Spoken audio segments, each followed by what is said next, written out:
Chaque décembre, ma famille trouvait le moyen de m'exclure de Noël.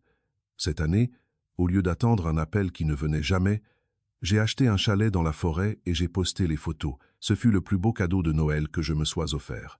Un jour plus tard, ma mère a écrit comme si de rien n'était. « Ton frère et sa femme vont venir vivre avec toi. » Ah oui, bien sûr. Je m'appelle Ariane et j'ai 31 ans. J'ai grandi dans un de ces quartiers où les maisons ressemblent à des photos de magazines et où les gens exhibent leur jardin parfait comme des trophées. Chez nous, il y avait trop de pièces et il manquait quelque chose de plus simple. Que quelqu'un me regarde vraiment. Nous étions 4.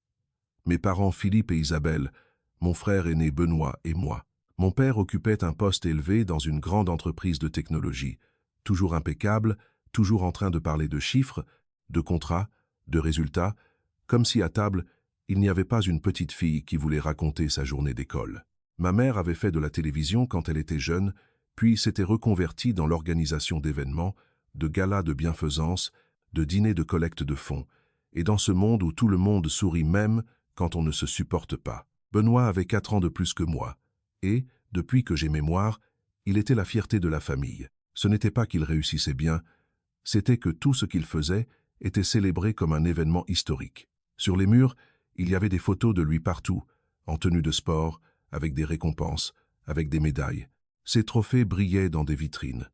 Les miens, quand ils existaient, finissaient dans une boîte en haut d'un placard, rangée là où personne ne montait. Je me souviens de mon 10e anniversaire comme si la douleur était encore fraîche.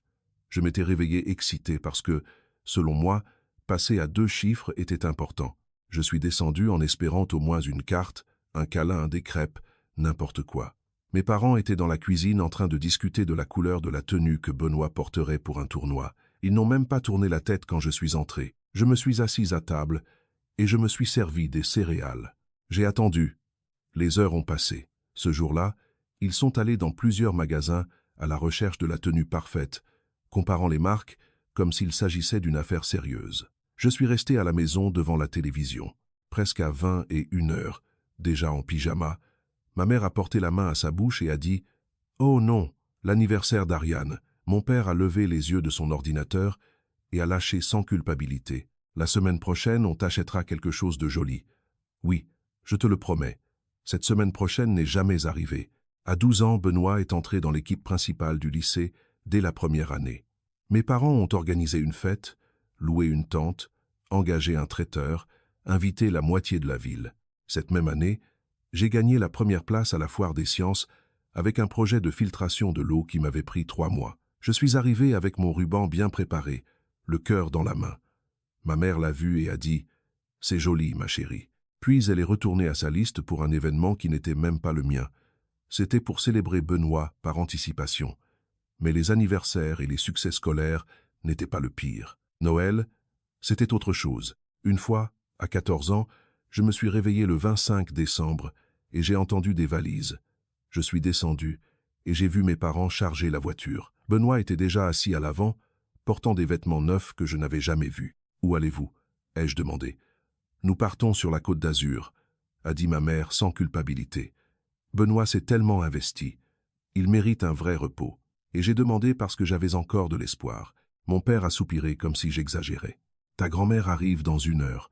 Tu passeras un Noël tranquille avec elle. » Ils sont partis.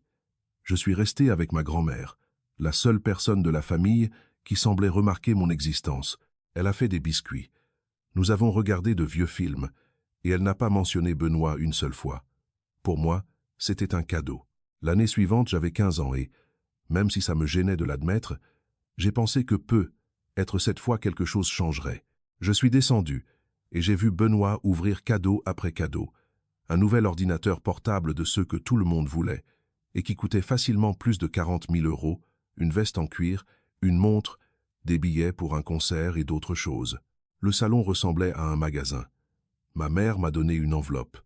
À l'intérieur, il y avait une carte avec un bonhomme de neige et un « Joyeux Noël » imprimé, rien d'autre.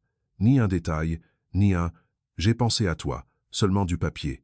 Je l'ai regardé. Puis j'ai vu la montagne de boîtes de Benoît. « Ce n'est pas juste », ai-je dit d'une voix tremblante. « À lui on donne tout, et à moi une carte. Ton frère est déjà à l'université. » a répondu mon père comme si cela expliquait tout. Il a besoin de choses importantes. Ma mère m'a regardé avec une expression dure. Ne sois pas comme ça, Ariane. Ça fait très mauvais genre de compter combien coûtent les cadeaux des autres.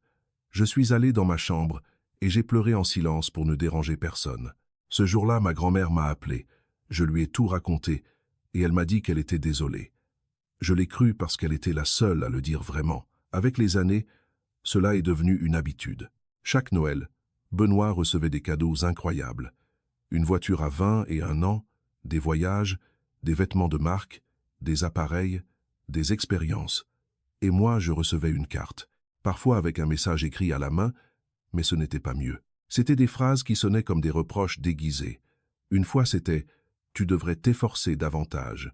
Une autre « Sois reconnaissante pour ce que tu as, une année sans pudeur. N'envie pas ton frère, ce n'est pas sa faute s'il réussit ». Après un certain temps, j'ai arrêté d'attendre quoi que ce soit, ou du moins je me le répétais. À 10 à 8 ans, j'ai été accepté dans une bonne université de la ville. J'ai emménagé dans un petit appartement près de l'endroit où je commencerai mes stages et j'ai presque tourné la page. Ma mère m'écrivait de temps en temps pour me demander pourquoi je n'appelais pas. J'appelais une fois par mois et les conversations étaient toujours les mêmes. 20 minutes sur Benoît, ses projets, son travail, sa vie. Et à la fin, un « Et toi, comment ça va ?» qui durait le temps qu'il faut pour se souvenir qu'on a laissé le four allumé. Pourtant, aussi bête que cela paraisse, une partie de moi voulait appartenir, surtout à Noël.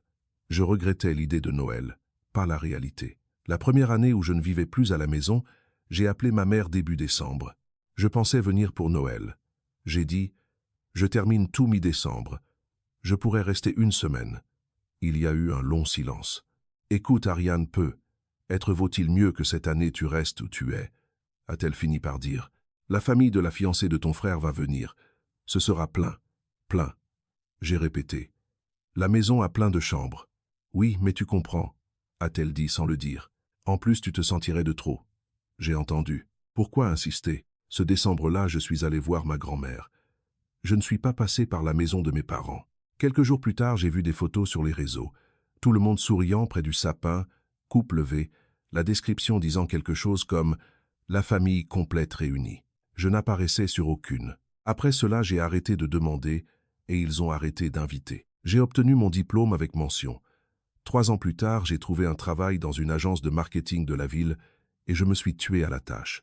Des années après, on m'a recruté dans une grande agence créative, de celles qui gèrent des campagnes nationales avec des bureaux élégants et des clients exigeants. J'ai commencé comme stratège junior et j'ai gravi les échelons à force de nuits blanches et de ne jamais dire « je ne peux pas ». Je travaillais des journées interminables, je présentais des idées qui me faisaient peur, je prenais des projets que personne ne voulait. Et ça marchait. Ma famille n'a rien su parce qu'elle n'a jamais demandé. Je restais dans le chat familial à regarder ma mère poster des photos de Benoît et de sa femme Camille, lors de dîners, d'événements, de courts voyages, tout parfait. Benoît s'était marié quelques années plus tôt. Je n'avais pas été invité. Ma mère avait dit que ce serait très intime, seulement la famille proche. Puis j'ai vu les photos. Il y avait au moins 150 personnes.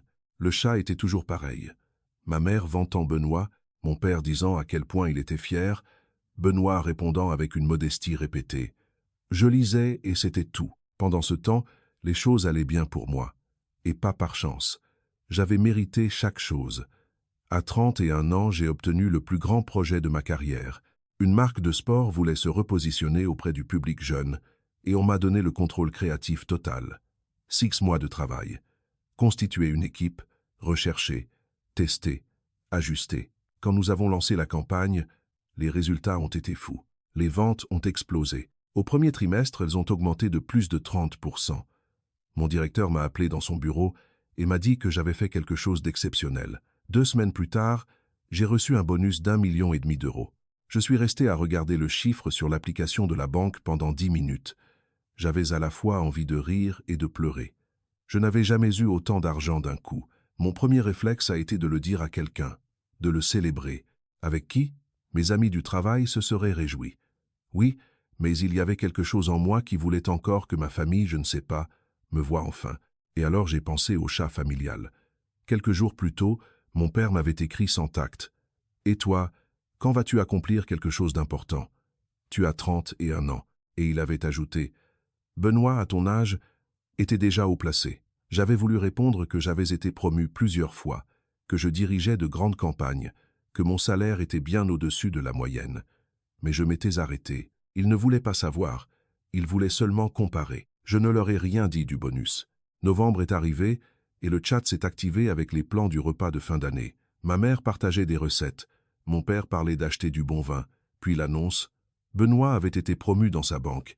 Il était maintenant directeur senior. Mon père a écrit un message qui m'a fait honte pour lui. Le jour le plus fier de ma vie. J'ai toujours su que tu ferais de grandes choses, fils. 2 jours plus tard, ma mère m'a écrit dans le chat comme si c'était la chose la plus normale du monde. Ariane, peux-tu acheter à Benoît une belle montre pour sa promotion? Quelque chose autour de 30 000 €. Qu'elle arrive à la maison avant le repas familial. Merci. Je l'ai lu 3 fois. Elle n'a pas demandé si je pouvais. Elle n'a pas dit « S'il te plaît ». Elle n'a pas dit « Comment vas-tu ?» Elle a simplement supposé que j'obéirais. Un cadeau très cher pour le frère qui ne m'avait jamais rien donné, pour des parents qui n'avaient jamais célébré une seule de mes réussites. Cette nuit-là, je me suis assise dans mon salon avec un verre de vin, et j'ai commencé à regarder des annonces de maisons. Pas pour investir, pas pour affaires, pour la première fois, pour moi. Je l'ai vu, un chalet dans la forêt des Vosges avec 3 chambres, 2 salles de bain, une grande terrasse et une baie vitrée donnant sur des pins et du brouillard, une cheminée en pierre, une cuisine lumineuse, de ces photos qui te font sentir l'air froid même en ville. Il coûtait entre 6 et 7 millions d'euros. Ce n'était pas donné, mais l'apport était possible avec le bonus et ce que j'avais déjà économisé. Et j'avais un crédit hypothécaire préapprouvé par la banque. La mensualité avec mon salaire était gérable. Plus je le regardais, plus c'était clair. Je le voulais, pas comme un caprice, mais comme un espace où personne ne pourrait me dire que je suis de trop. J'ai appelé le numéro de l'annonce. Une conseillère nommée Laura, avec une voix assurée, m'a dit que le chalet était disponible. Comme je regardais déjà des options depuis des jours, ce soir-là, elle m'a prise avec la décision prête. Il ne me manquait que la pousser. En moins d'1 heure, nous étions en visioconférence et elle me montrait le chalet. C'était mieux que les photos. « Tu veux y réfléchir ?» m'a-t-elle dit avec un rire doux. « Pourrais-tu aller le voir d'abord ?»« Non, » ai-je répondu. « Je le veux. Dis-moi ce qu'il faut pour le réserver. » Ce même soir, j'ai signé l'offre. Le lendemain matin, j'ai fait le virement pour la compte. C'était impulsif. C'était une folie. Et ça m'était égal. 3 semaines avant Noël, j'ai signé les actes et j'ai reçu les clés. Je suis monté seul. J'ai ouvert la porte et je suis resté debout dans le salon vide en écoutant l'écho de mes pas. Il y avait une cuisine équipée, mais le reste était vide.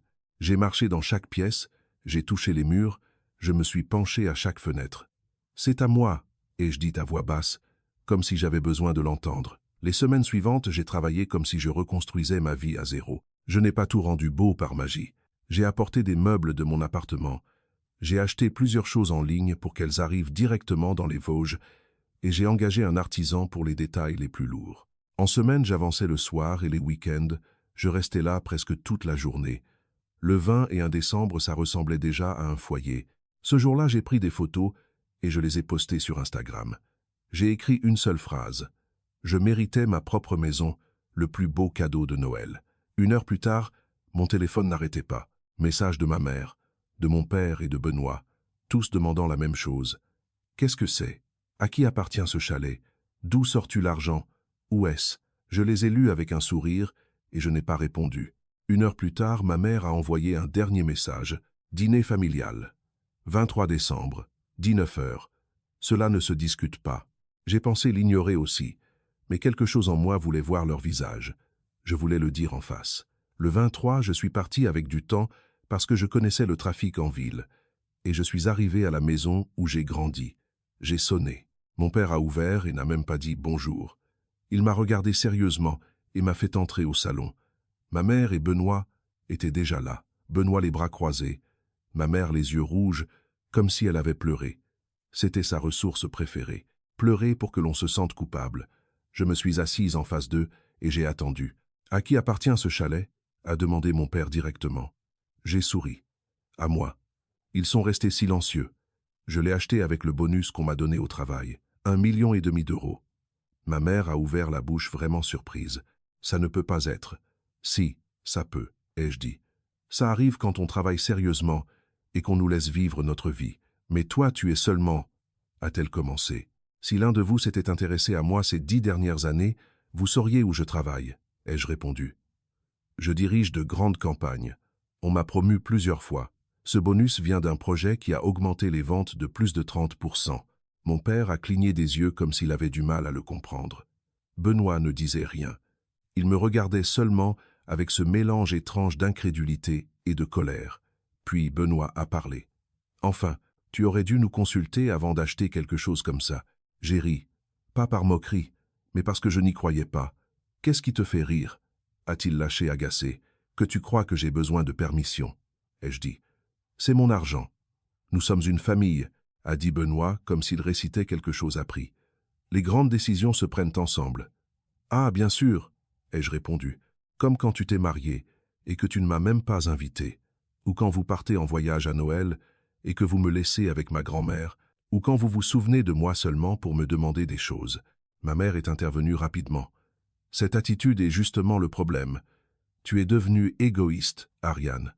Ce chalet est trop grand pour une personne.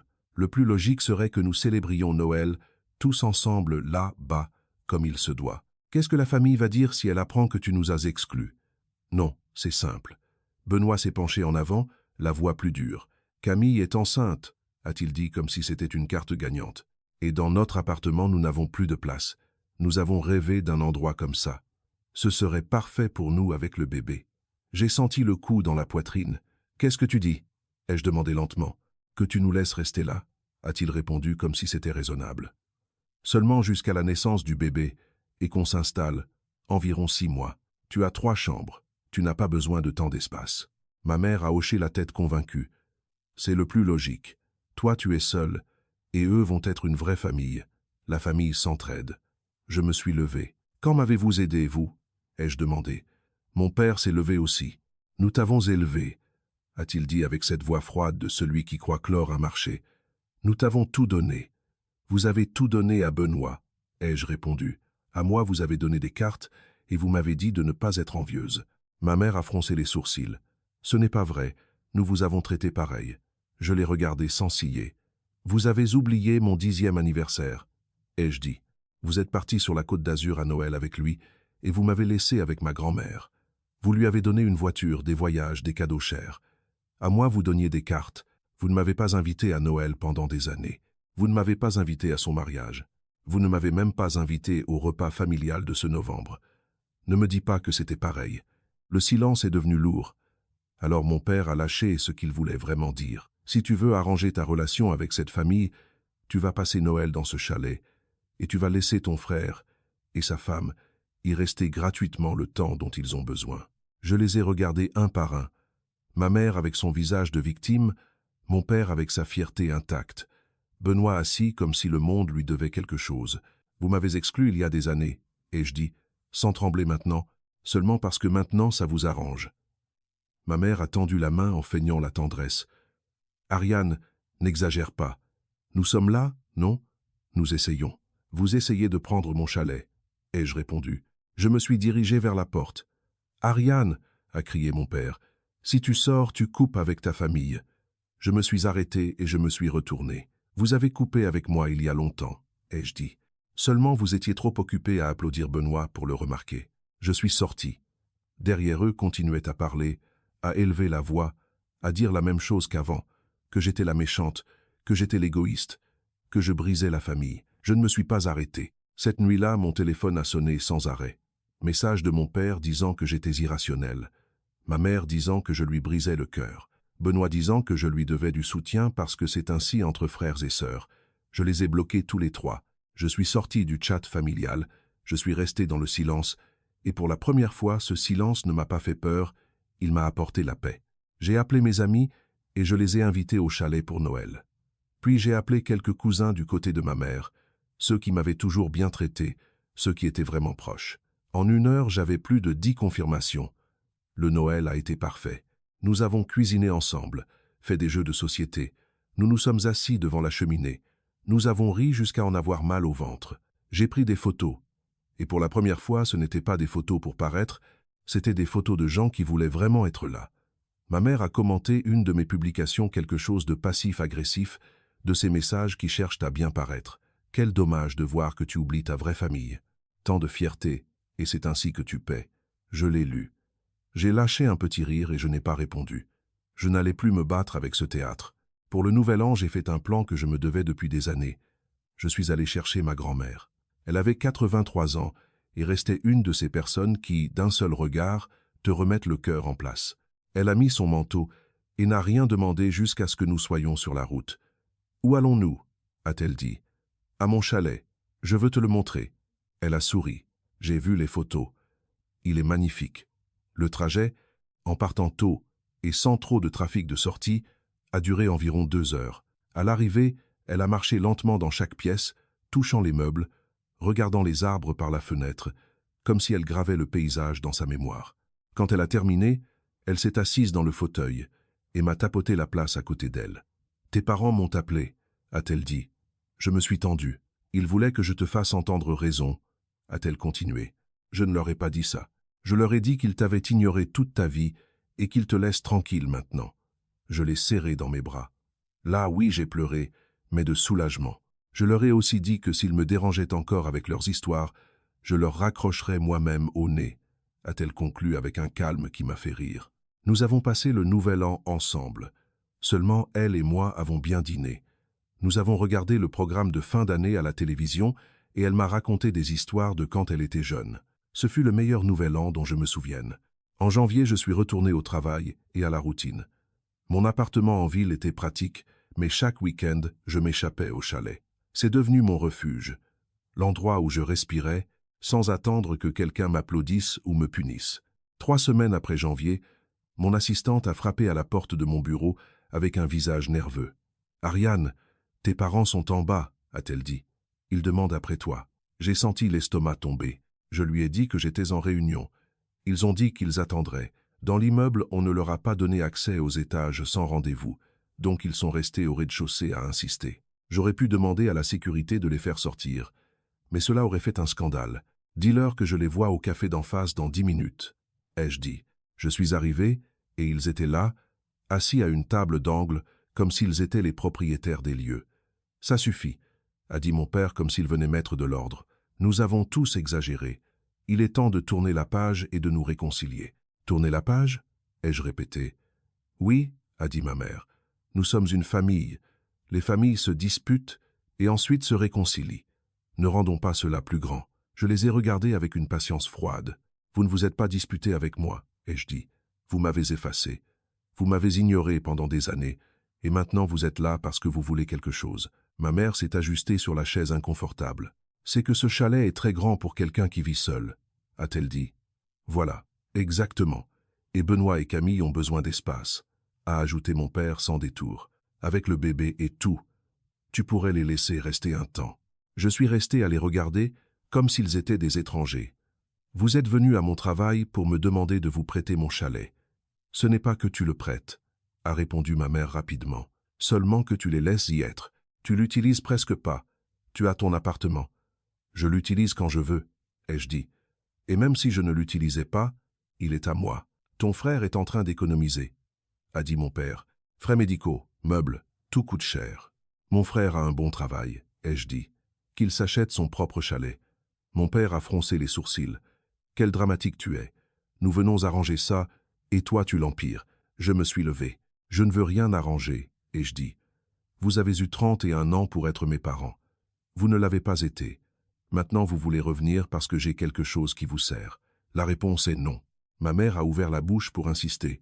J'ai levé la main sans crier, mais avec fermeté. « Si vous me cherchez encore, si vous apparaissez à nouveau ici, si vous allez à mon appartement ou à mon chalet, je vais déposer une plainte pour harcèlement et demander des mesures de protection, » ai-je dit. « Je ne joue pas. Laissez-moi tranquille. » Je suis parti avant qu'il puisse répondre. Mes mains tremblaient. Oui, mais je marchais plus légère, comme si j'avais enfin dit ce qui était coincé en moi toute ma vie. Ils ne sont plus venus me chercher. Par ma grand-mère, j'ai su que Benoît et Camille ont eu leur bébé en mars, une fille. Je n'ai pas envoyé de cadeau, je n'ai pas appelé, je n'ai pas ressenti de culpabilité, j'ai ressenti du vide, mais pas pour le bébé, pour tout ce qui était déjà brisé depuis longtemps. Presque un an après ce Noël, je continue à travailler dans la même entreprise et ça va mieux que jamais. On m'a donné une autre promotion en juin. Mon appartement en ville est bien, mais le chalet est mon endroit. J'y monte la plupart des week-ends, parfois seul, parfois avec des amis. J'ai fait des dîners, des après-midi de jeux. J'ai même prêté le lieu pour un petit mariage d'une cousine qui a vraiment été là pour moi. De temps en temps, je vois des publications de ma famille sur les réseaux. Ils prennent des photos comme si tout était parfait. Ils mettent des phrases de béni et famille pour toujours.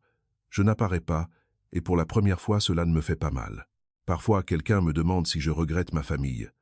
La réponse honnête est non. On ne regrette pas ce qu'on n'a jamais eu. Ce que j'ai maintenant est différent. Calme, liberté et une vie qui se sent mienne. Sans attendre une invitation qui n'arrive pas, sans chercher l'approbation de gens qui n'ont jamais voulu la donner. Ma grand-mère vient me rendre visite une fois par mois. Nous cuisinons ensemble. Nous prenons le café en regardant les arbres et elle me dit, avec cette voix simple qui n'a pas besoin d'ornement, qu'elle est fière de moi et cela me suffit. Parce qu'au final, ce que je méritais n'était pas des cadeaux chers ni des photos parfaites pour montrer. Je méritais d'être vu, d'être aimé sans condition, et maintenant j'y arrive enfin. À ceux qui sont restés jusqu'à la fin, merci de m'avoir écouté.